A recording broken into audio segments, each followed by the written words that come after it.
थोड़ा सा common sense लगाना पड़ेगा आपको, क्योंकि अब वो जमाना चला गया कि हमें उसी में से छाप के लिख देना पड़ेगा, हमें नंबर मिल जाएगा, क्योंकि ऐसा सभी करते थे और सभी अनसीन पैसेज में पूरा नंबर पा जाते थे।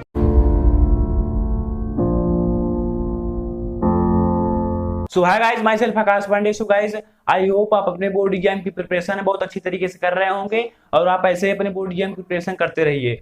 सो गाइस, जो अनसीन पैसेज है, इस साल जो नया पैटर्न इंट्रोड्यूस हुआ है उसमें क्या है, एमसीक्यू टाइप के अनसीन पैसेज है। तो उस अनसीन पैसेज को सॉल्व करने में बहुत बच्चों को प्रॉब्लम हो रही है, शायद आपको भी हो रही हो कि उसको सॉल्व करने में आंसर आप नहीं ढूंढ पा रहे होंगे और आपका टाइम बहुत वेस्ट हो रहा है उसको सॉल्व करने में। सो गाइस, इस वीडियो में मैं आपको बताऊंगा कि उस एमसीक्यू को उस अनसीन पैसेज को किस तरीके से सॉल्व करें जिससे आप कम टाइम में ज्यादा सॉल्व कर पाएं और एमसी अनसीन पैसेज में फुल मार्क स्कोर कर पाएं।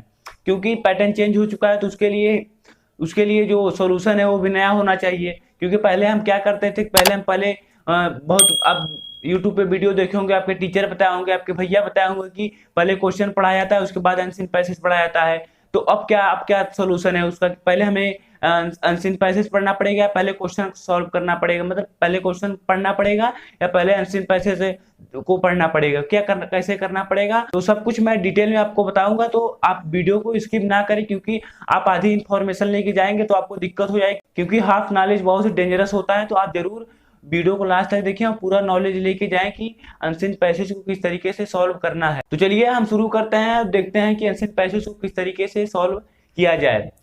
सो गाइस, हम पहले बात करेंगे कि हम पहले कैसे सॉल्व करते थे। सो गाइस, अभी तक हम लोग क्या करते थे कि हमें बताया जाता कि पहले हमें क्वेश्चन पढ़ना होता था अनसीन पैसेज में, उसके बाद हमें अनसीन पैसेज को पढ़ के उसका आंसर दिया जाता था। आप लोगों ने अपने टीचर से, अपने भैया से ये बातें कहते सुनी होगी कि पहले हमें अनसीन पैसेज ये सपोज करिए दिया है और ये क्वेश्चन दिया है, तो उसमें क्या बोलते थे कि पहले इस क्वेश्चन को पढ़ो, जितने क्वेश्चन दिए उसके बाद इसको अनसीन पैसेज पढ़ो, जो आपको क्वेश्चन आपको ध्यान में रखो और यहाँ पे जो मिले वहां से टिक लगा दो, हाँ यहाँ से यहाँ तक पहला क्वेश्चन है, यहाँ से यहाँ तक पहला आंसर का क्वेश्चन है। इस तरीके से आप करते थे। लेकिन अब क्या है, पैटर्न चेंज हो गया है, क्योंकि सीबीएसई को ये पता हो गया है कि अब बच्चे ऐसे ज्यादा नंबर पा रहे हैं, तो अब थोड़ा पैटर्न चेंज करना पड़ेगा। अब इसीलिए जो सीबीएसई है वो एमसीक्यू डाल दिया है। अब आपको थ्योरेटिकल जो डिस्क्रिप्टिव टाइप का लिखते थे कि आप जैसे क्वेश्चन नंबर 1 हो गया तो उसमें कुछ डिस्क्राइब करके लिखते थे कि इसमें ये पूछा गया है, अब आप अनसीन पैसेज में से ही छाप देते थे। लेकिन अब चेंज कर दिया है सीबीएसई, अब एमसीक्यू हो गया है, तो उसके लिए सोल्यूशन क्या है वो हम बात करेंगे। तो अब क्या है, सपोज करिए अब आपको कैसे आ रहा है। तो गाइस, अब जो सीबीएसई है वो सीबीएसई किस तरीके से अनसीन पैसेज देगी पहले उसे जान लेते हैं। अब आपको ऐसे पैराग्राफ तो दिया रहेगा, आपको पैराग्राफ सपोज करिए आपको पैराग्राफ हो गया, ये पैराग्राफ दिया है, उसके बाद आपको यहाँ पे क्वेश्चन दिए रहेंगे, क्वेश्चन नंबर 1 हो गया ये, उसके बाद उसमें ए बी सी डी, उसमें 4 ऑप्शन आपको दिए रहेंगे, चारों ऑप्शन में से आपको एक को सही करना होगा। ऐसे ही आपको 12 क्वेश्चन मिलेंगे, लेकिन आपको करना होगा सिर्फ 10 क्वेश्चन। तो अब आप इसे किस तरीके से करें। अब बहुत बच्चे को प्रॉब्लम हो रही है इसमें करने में कि भैया ये तो हम समझ पा रहे हैं कि इसमें क्या दिया है, लेकिन जो इसका आंसर है इससे मिल नहीं रहा है। और सच में ऐसा नहीं मिल रहा है, इसमें मैंने भी चेक किया तो मैं पाया कि बहुत से ऐसे क्वेश्चन आपको मिलेंगे जो आपको पैसे से रिलेटेड रहेंगे, लेकिन पैसेज में होंगे नहीं। पहले क्या होता था, डायरेक्टली यहाँ से उठा के कुछ वर्ड यहाँ पे छाप देते थे तो ऐसे हो जाता था, लेकिन अब चेंज हो गया है। तो अब कैसे करना है, तो सबसे पहले आप स्टेप समझिए कि स्टेप में कैसे करना है, स्टेप वाइज मैं बताऊंगा और उस स्टेप को एक स्टेप को आप समझिए। सबसे पहले आप जो पैसेज दिया है आपका, ये जो पैसेज हो गया है आपका जितने भी वर्ड का होगा, पहले इस पैसेज को लाइन बाय लाइन पढ़ो, 1 से 2 बार पढ़ो, समझो कि इसकी थीम क्या है, इसकी स्टोरी क्या है, इसे किसके बारे में बताना चाह रहा है, ये स्टोरी हमें क्या बता रहा है ये पैसेज, पहले आप उसे समझिए। क्योंकि आप अगर स्टोरी या थीम से नहीं समझेंगे तो आप क्वेश्चन एक भी सॉल्व नहीं कर पाएंगे, तो आपको प्रॉब्लम होगी और आप फुल मार्क स्कोर नहीं कर पाएंगे। सबसे पहले आप इस अनसीन पैसेज को स्टोरी की समझने की कोशिश करें कि इसमें स्टोरी क्या है, इसमें क्या पूछना चाह रहा है हमसे, क्या जो दिया है उसमें किस बारे में पूछा गया है, हमें क्या करना चाहिए। तो आप तभी इन जो आंसर है, तो तभी आप इन जो क्वेश्चन है क्वेश्चन का आंसर दे पाएंगे। आपको ऐसा नहीं मिलेगा, आपको मिलेगा ऐसा क्वेश्चन, बहुत क्वेश्चन ऐसे मिलेंगे, लेकिन कुछ क्वेश्चन आपको ऐसे मिलेंगे जो आपसे इससे रिलेटेड रहेंगे लेकिन इससे मिलते जुलते नहीं रहेंगे। जैसे कि सपोज करिए क्रिकेट के बारे में पूछा गया है कि क्रिकेट में ये होता है ऐसे होता है, तो आपसे अभी क्वेश्चन पूछ लेगा कि इंडिया ने पहला वर्ल्ड कप कब जीता था।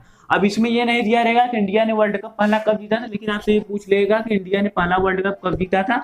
अब यहाँ पे 4 ऑप्शन दे दिया जाएगा, अगर आपको पता है तो आप टिक करके आप अपना आंसर करेंगे और आप मार्क्स स्कोर कर पाएंगे, लेकिन अगर आपको नहीं पता तो आप नहीं स्कोर कर पाएंगे। तो अब इस तरीके से कर दिया गया है। सो गाइस आप इसी तरीके से सॉल्व करिए। सबसे पहले आपको क्या करना है, अनसीन पैसेज को केयरफुली रीड करना है और उसकी स्टोरी क्या है उसे समझना है, क्या स्टोरी इसमें पूछना चाह रहा है हमसे। उसके बाद आप क्वेश्चन एक पढ़ेंगे, क्वेश्चन पढ़ने के बाद आप उसमें से जो 4 ऑप्शन दिए रहेंगे तो चारों में से देखना है कौन सा उससे मिलता जुलता मिल रहा है इस स्टोरी से। उसके बाद उसे टिक करके अपना आगे बढ़ेंगे, ऐसे करेंगे। ये नहीं कि आप पहले क्वेश्चन दिया है, आप पहले क्वेश्चन को पढ़ने लगे उसके बाद आप आ रहे हैं अनसीन पैसेज को पढ़ने। अगर आप ऐसा कर रहे हैं तो आप एक भी क्वेश्चन सॉल्व नहीं कर पाएंगे और आपका टाइम बहुत वेस्ट हो जाएगा, फिर आपको एग्जाम में बहुत दिक्कत हो जाएगी और आपका टाइम बहुत ही इंपॉर्टेंट है गाइस। तो आप इस तरीके से सॉल्व करिए। सबसे पहले आप उसकी स्टोरी, उसकी थीम क्या है उसे समझिए, पैसेज के 102 बार में पढ़िए। उसके बाद आप एक क्वेश्चन उठाइए, उस क्वेश्चन में से जो मिलते जुलते उससे रिलेटेड होंगे। अब 4 ऑप्शन दिए तो लगभग सभी ऑप्शन मिलते जुलते रहेंगे, लेकिन उससे रिलेटेड जो रहेगा थोड़ा सा कॉमन सेंस लगाना पड़ेगा आपको, क्योंकि अब वो जमाना चला गया कि अब हमें उसी में से छाप के लिख देना पड़ेगा, हमें नंबर मिल जाएगा। क्योंकि ऐसा सभी करते थे और सभी अनसीन पैसेज में पूरा नंबर पा जाते थे, लेकिन अब चेंज हो चुका है पैटर्न, तो आपको भी चेंज होना पड़ेगा और इसी तरीके सॉल्व करना होगा गाइस। सो आई होप आप समझ पाए होंगे कि अब आपको अनसीन पैसेज किस तरीके से सॉल्व करना है। अब जो पुराना तरीका था उसे भूल जाइए, आप नए तरीके को अपनाइए और अपने एग्जाम में नए तरीके से नंबर लाइए, क्योंकि समय के साथ आपको चेंज होना पड़ेगा, आपको भी समय के साथ चेंज होना पड़ेगा। तो आई होप आप समझ गए होंगे जो मैं आपको बताना चाह रहा था और आप जो भी जानना चाह रहे थे। तो इसी के साथ मैं वीडियो को समाप्त करूंगा और आपको इसी तरीके से जो भी आपको क्यूरी है, आपकी जो भी अपने बोर्ड एग्जाम से रिलेटेड डाउट आ रहे हैं, तो आप जरूर कमेंट बॉक्स में मुझे कमेंट करिए, मैं आपको जरूर रिप्लाई दूंगा। आप वहां पे देख सकते हैं, चेक कर सकते हैं, कोई भी आपको ऐसा कमेंट नहीं मिलेगा जो बिना रिप्लाई का हो। तो आपको भी कोई लग रहा है डाउट कि भैया मुझे ये क्वेश्चन बता दीजिए, मुझे अब कैसे करना चाहिए, क्या कैसे करें, तो जरूर आप कमेंट करिए, मैं आपको जरूर रिप्लाई दूंगा गाइज।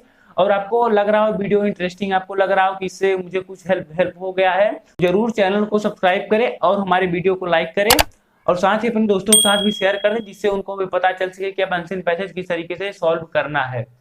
सो गाइस जाओ पढ़ लो, बाय। और बिल्कुल मन लगा के पढ़ना है, डरना नहीं है। ऐसे एमसीक्यू दिए हैं तो उसमें डरने वाली बात नहीं है, आप सभी अनसीन पैसेज सॉल्व कर लिए जाओगे। जाओ पढ़ लो, बाय।